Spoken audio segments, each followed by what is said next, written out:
साथियों, मैं एडवोकेट इंतखाब आज़ाद हमेशा लिखता और कहता हूं और सार्वजनिक मंचों पर भी इस बात को बोलता हूं कि देश के लिए कांग्रेस, समाजवादी पार्टी के नेताओं का झूठा समाजवाद कहीं भारतीय जनता पार्टी के कट्टर हिंदुत्व से ज़्यादा है।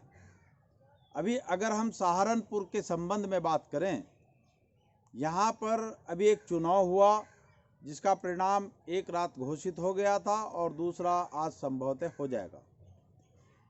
इस विधान परिषद स्नातक के चुनाव में समाजवादी पार्टी के टिकट पर शमशाद मलिक एडवोकेट चुनाव मैदान में थे। इसमें शिवालिक पर्वत की तलहटी से लेकर नोएडा तक का एरिया बैठता है और करीब 9 जिले के लोग जो पढ़े लिखे ग्रेजुएट लोग हैं और अदीब माहिर मौलिम वगैरह जिन लोगों ने किया है वो इसके मतदाता होते हैं। मैंने पिछले दिनों ये प्रश्न उठाया था सहारनपुर के अवाम के लिए कि अब शमशाद मलिक जो चुनाव लड़ रहे हैं समाजवादी पार्टी के टिकट पर, इनके साथ साथ नगर विधायक संजय गर्ग की भी परीक्षा है। मैंने ऐसा लिखा था कि पिछले करीब 25-27 सालों से संजय गर्ग मुस्लिम वोटों के नाम पर 600 रुपए की नौकरी करने से लेकर 6000 करोड़ के मालिक बन गए हैं। आज उनका रियल इस्टेट में पैसा है, इंश्योरेंस सेक्टर में पैसा लगा है, बच्चे अमेरिका लंदन में पढ़ रहे हैं, उनके पास पेट्रोल पंप हैं, गैस एजेंसियां हैं, अकूत धन संपदा आज की तारीख में उनके पास है।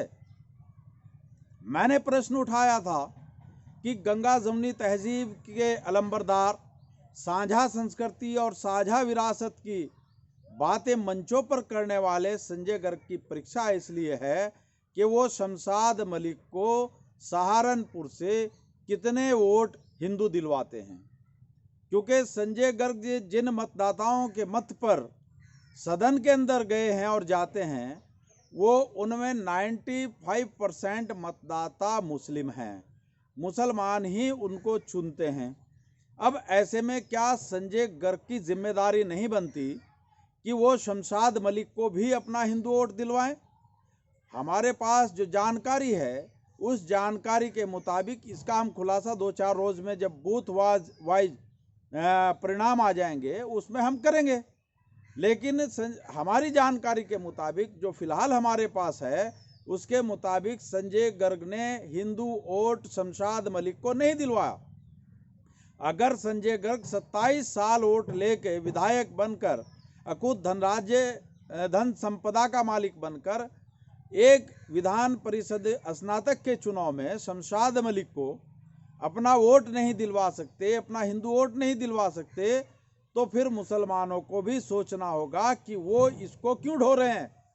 हमारे पास हिंदू समाज में, बनिया समाज में, ब्राह्मण समाज में और पंजाबी समाज में और बहुत अच्छे नेता हैं, बहुत काबिल लोग हैं, बहुत ईमानदार लोग हैं, संघर्षशील और पढ़े लिखे हैं, जो वास्तव में सेकुलर हैं, जो वास्तव में समाजवाद में विश्वास रखते हैं। तो हमें उनको देखना चाहिए।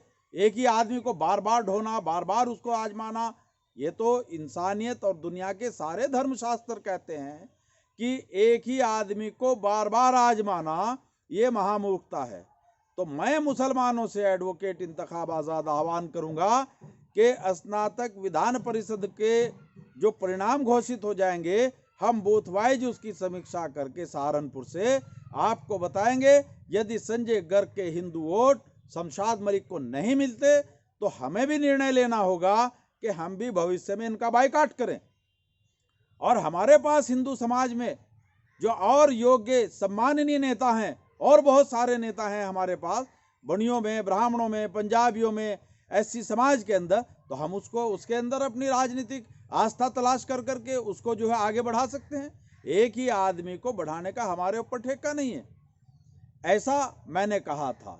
हम इसकी समीक्षा कर रहे हैं, अभी मतगणना चल रही है। हमने देखा कि 24 प्रत्याशी तो धरने पर बैठे हुए हैं और वहां पर अकेले शमशाद मलिक भाजपा सत्तारूढ़ दल के नेताओं और पुलिस प्रशासन के साथ जूझ रहे हैं। संजय गर्ग वहां गए भी नहीं। समाजवादी पार्टी के नेता वहाँ गए तक नहीं जो समाजवाद की बात करते हैं। तो साथियों, अगर आपको मेरी बात सही लगती हो तो आप मेरा समर्थन करें और निकट भविष्य में जो भी चुनाव आए उसमें संजय गर्ग का पूर्णतः बहिष्कार करें, अन्यथा आपको इसी तरह जुल्म का शिकार होना पड़ेगा और आप वोट बैंक बने रहेंगे। साथियों, आपने मेरी एडवोकेट इंतखाब आज़ाद की बात को ध्यानपूर्वक सुना, उसके लिए आपका बहुत बहुत धन्यवाद। जय भीम, जय मूल निवासी, खुदा हाफिज।